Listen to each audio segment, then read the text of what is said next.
नमस्कार, मैं हूं दिग्विजय सिंह और आप देख रहे हैं हादसा, जिसका ना तो वक्त मुकर्रर है ना जगह। इराक की रेतीली जमीन पर इस्लामिक स्टेट के जिहादियों ने जब अपने आका बगदादी के इशारे पर कदम रखा तो वहां के लोगों ने इसे कुदरत का कहर मानकर हादसा करार दे दिया। और इस हादसे के साथ उन्होंने अपनी अपनी जिंदगी जीने की करीब करीब आदत सी बना ली थी।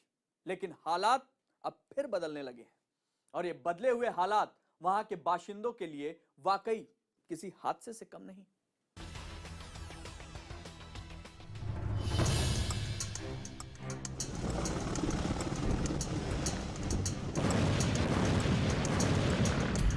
तबाह हो चुके इस मकान के इसी मलबे से जिंदगी को बचाने की कवायद की जा रही है। ईंट, गारे, सीमेंट और सीरिया के इस ढेर में मौत के चंगुल में जा फंसी एक मासूम जिंदगी को बचाने के लिए सैकड़ों हाथ एक साथ उठे। जो हाथ मलबे तक नहीं पहुंच सके, उन्होंने उन्हें दुआ के लिए खुदा की तरफ उठा लिए ताकि उस बच्चे की जान पर आई आफत उनका खुदा दूर कर सके। मशीनों के जरिए मलबे में सुराख किया जा रहा है ताकि किसी भी तरह उस बच्चे तक खुली हवा के कतरे पहुंचाए जा सके, जो इस ढेर के नीचे जिंदगी की आस और उम्मीद की सांस लेने के लिए शायद तड़प रहा है। बिल्डिंगों का मलबा आसपास भी फैला हुआ है, लेकिन तमाम लोगों की तवज्जो इसी ढेर की तरफ है जहां उन्हें जिंदगी की आहट महसूस हो रही है। एक जिंदगी को बचाने के लिए तकरीबन 4 घंटे तक ये कवायद यूं ही चलती रही।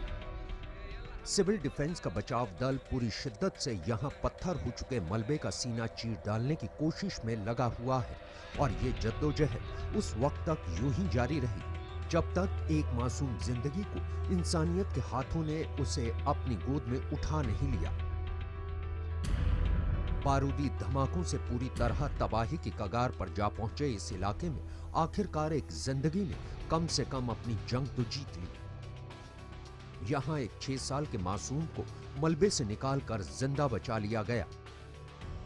अब जबकि एक मासूम जिंदगी को आसरा मिल ही गया, तब यह सवाल जरूर खड़ा हो सकता है कि आखिर यहां क्या हुआ। असल में ये तस्वीरें सीरिया और उसके उन तमाम इलाकों में बारूद से हो रही बर्बादी का किस्सा बयां करने के लिए काफी है जो इराक की सरहद से लगे हुए हैं। सीरिया में बर्बादी की जंग, एलेपो में हवाई हमले से ढही बिल्डिंग के मलबे में 6 साल का मासूम, बमबारी में बच्चे की मां की मौत, रूसी हवाई हमले में अब तक 57 लोग मरे, दिन रात बम बरसा रहे हैं रूसी विमान। ये एलेपो शहर का पूर्वी छोर है जहां सीरिया के उस विद्रोही गुट का असर ज्यादा है जिसे अल-कायदा और उसका साथ देने वाले तमाम आतंकी संगठनों का समर्थन हासिल है। और इसी गुट के इलाके पर बीती रात राष्ट्रपति बशर अल-असद का समर्थन करने वाले रूसी सेना के जंगी जहाजों ने जब तबाही की बमबारी की तो जो मंजर सामने आया उसे देखकर पूरी दुनिया कांप उठी। हालांकि किसी भी जंग के मैदान से ऐसी तस्वीरों का सामने आना कोई बड़ी बात नहीं, लेकिन जब बात एक जिंदगी को बचाने की हो तो वो हर बात से बड़ी और जरूरी हो जाती है। इन तस्वीरों को देखकर आपको सीरिया और उसके उन तमाम इलाकों की हालत का अंदाजा आसानी से हो सकता है जो इराक की सरहद के साथ बसे हुए हैं और जहां हर तरफ बस जंग ही जंग है। एलेपो का ये हाल यहां विद्रोहियों के साथ चल रही जंग की वजह से है, तो यहां से करीब 216 किलोमीटर दूर रक्का में सीरियाई सेना इस्लामिक स्टेट के आतंकियों को पूरी तरह से खदेड़ने के अब और भी ज्यादा करीब पहुंच गई है। रक्का को आजाद कराने का ऑपरेशन जारी। रक्का से 30 किलोमीटर दूर भीषण जंग।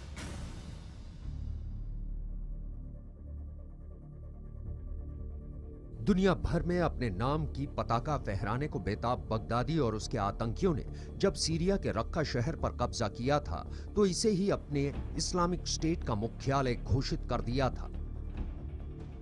तकरीबन 4 साल से आईएसआईएस के कब्जे में रहने के बाद अब सीरियाई और गठबंधन सेना इस शहर के इतने नजदीक तक पहुंच चुकी है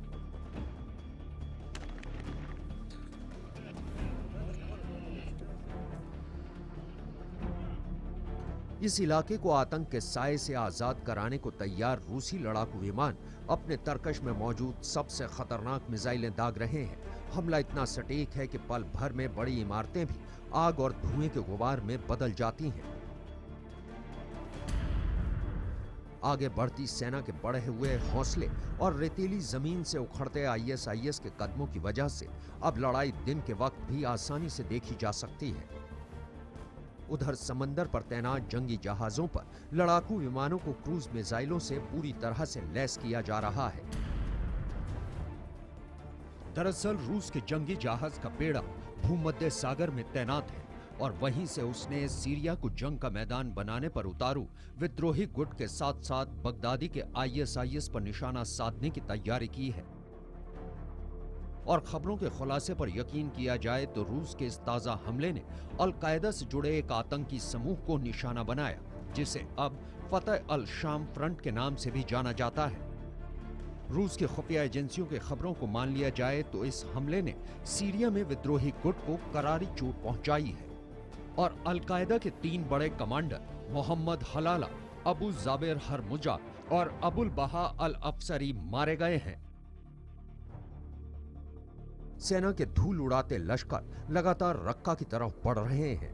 बताया यही जा रहा है कि अब सेना का लश्कर रक्का से महज 30 किलोमीटर दूर है, लेकिन ये छोटा लगने वाला रास्ता सेना के लिए बेहद मुश्किल और चुनौती भरा है। सेना के लड़ाकों को एक एक गांव खाली कराने में कई कई टन बारूद जलाना पड़ रहा है। सीरिया सैनिकों की टुकड़ी ने सीरिया की जमीन से आईएसआईएस का खात्मा करने के लिए बीती 6 नवंबर को ऑपरेशन फराद के नाम से मुहिम छेड़ी थी और इस मुहिम की कमान सबसे ताकतवर सैन्य टुकड़ी एसडीएफ यानी सीरियन डेमोक्रेटिक फोर्सेस ने संभाल रखी है। और माना यही जा रहा है कि बगदादी और उसके आतंकी इस सैन्य टुकड़ी से वाकई खौफ खाते हैं। Bureau report, news 18 India.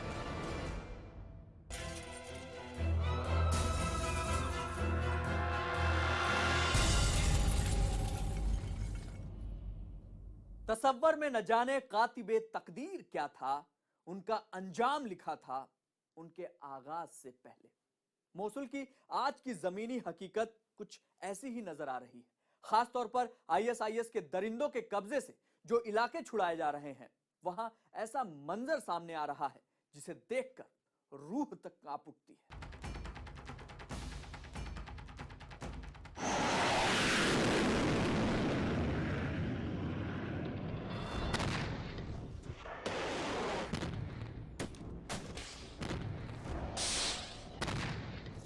Iraq की रेतीली जमीन से जब भी कोई तस्वीर सामने आई तो उसमें अक्सर यही मंजर दिखता है। अगर इंसान दिखे तो हथियार बंद, अगर कहीं काफिला नजर आए तो मोटर या बख्तर बंद गाड़ियों का, अगर कहीं लोग दिखाई दिए तो वो सेना की टुकड़ी थी, अगर किसी आबादी वाले इलाके पर नजर गई तो वहां बर्बादी पहले ही अपने पैर पसार चुकी होती थी, वरना सुलगते हुए बारूद से बुरी तरह झुलस चुके इस इलाके में काफी अरसे से कोई ऐसी तस्वीर नजर नहीं आई जिसमें इंसानों की झलक मिल सके। आप जरा इस तस्वीर पर नजर दौड़ाइए। ये भी इराक के उसी इलाके से निकलकर सामने आई है जहां जंग के जख्मों के बीच चेहरों पर उम्मीद की चमक बरकरार है। जब से बगदादी और उसके आतंकियों के कदम इराक की इस रेतीली जमीन पर पड़े हैं, बस तभी से दुनिया के इस हिस्से पर तबाही का आलम है।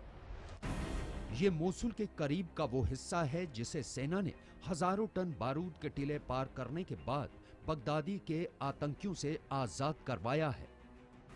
कहने को तो इस इलाके में जिंदा इंसानों की बस्ती है, लेकिन ये बस्ती सचमुच तबाही के उस मंजर के शायद सबसे नजदीक है जिसे देखने के बाद खुद इराकी और पेशमर्गा सैनिकों की भी रूह फना हो गई थी। इन खामोश तस्वीरों ने चीख चीख कर इंसानियत की मौत की गवाही दी है। आखिर कैसे यहां आकर बारूदी गोलियों के सामने इंसानियत के कदम ठिठक गए होंगे।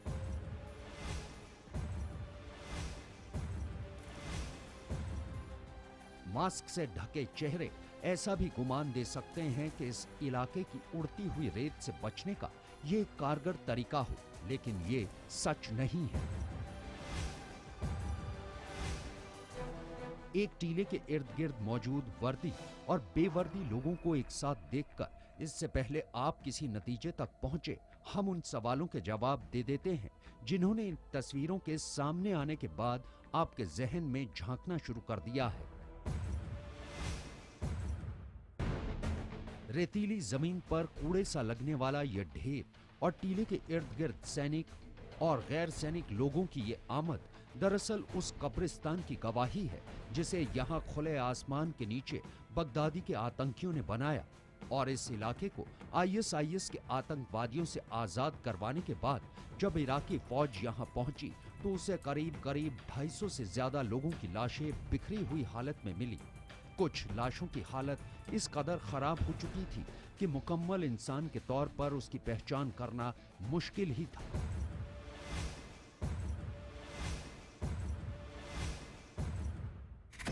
सूख चुकी हड्डियों को बटोरकर एक इंसानी लाश का तस्वुर दिया गया। ये सब कुछ मिला हमाम अल अलिल के उस इलाके से, यहाँ कुछ अरसा पहले ही आईएसआईएस का कब्जा था। इराकी पुलिस के हवाले से सामने आई खबरों पर यकीन किया जाए तो बीते 7 नवंबर को भी एक ऐसी ही खुली खबर मिली थी जिसमें से 100 बदकिस्मत लोगों की लाशें अपने आखिरी अंजाम के लिए तरसती नजर आई।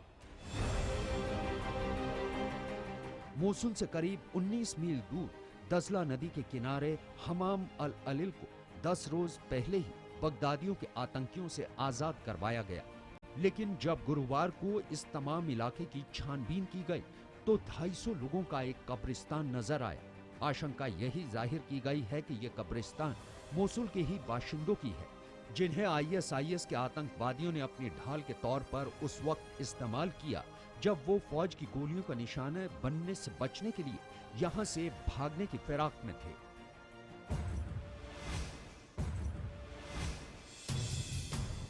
अगर इस बस्ती में रहने वाले लोगों की बात माने तो यहाँ कई लाशें कुएं के अंदर भी मिली हैं।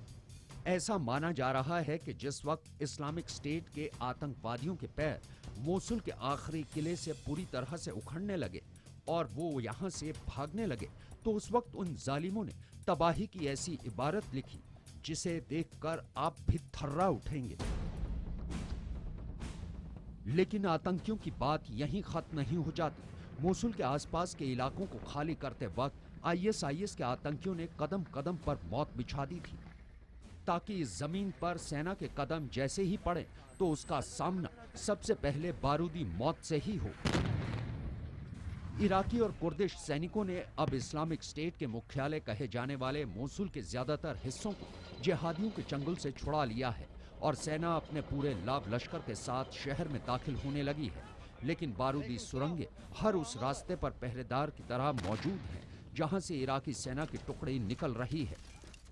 मोसुल के बाहरी इलाके अल अनबार में इसी तरह एक बारूदी सुरंग का धमाका उस वक्त कैमरे में नजर आया जब सेना की एक टुकड़ी शहर के भीतर जाने के रास्ते से जा रही थी। Bureau report, news 18 India.